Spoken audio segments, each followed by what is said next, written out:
welcome to Accent Challenge, American versus British. A friend of mine actually gave me the clue to make this video. We're actually conversating, and one of the topics he mentioned to me is the accent.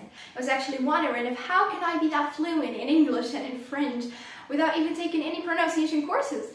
So the question is, how can I learn a non-native language and yet still sound pretty American? So today's video is going to enable you to pick out one accent that you say yourself, it's the best that fits me, it's the best that I like ever. So it's up to you actually to pick out one accent, and I said only one accent because what I would like to recommend for you after this video is to start practicing the accent in your daily routines with your family, your siblings, your friends. So today I'm gonna give you the trick and the trade of how to speak more like an American speaker or a British speaker. So here we are with the very first example. You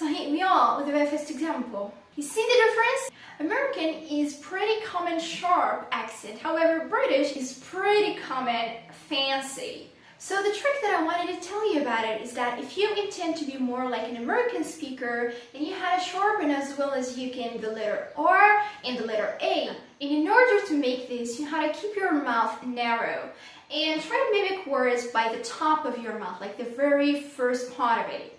However, if you intend to be like more British, then you have to practice totally the opposite. When the letter R is sharp in American accent, it is no longer pronounced and we just drop it, we just ignore that it does exist in the word in two cases, that is in British accent. So in two cases, the first case which is when the letter R is by the end of the word and when the letter R is preceded by a vowel.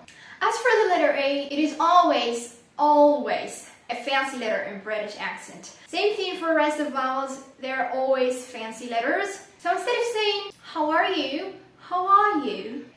Here, first, word, garden, car, or all. Now, as for the letter A, as we said, in American accent it is sharp, and in British accent it is fancy. So the word fancy, for example, it is not fancy, it is fancy.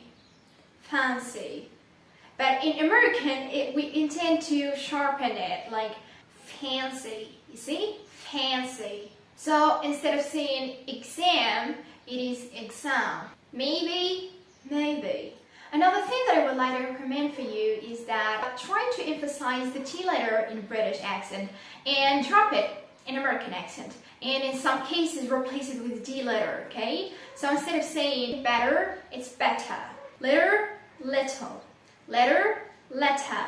Water, water. Bottle. So here we are by the end of this video. Please, if you like this video, please do not forget to subscribe. And please, if you like this video, give it a big thumbs up.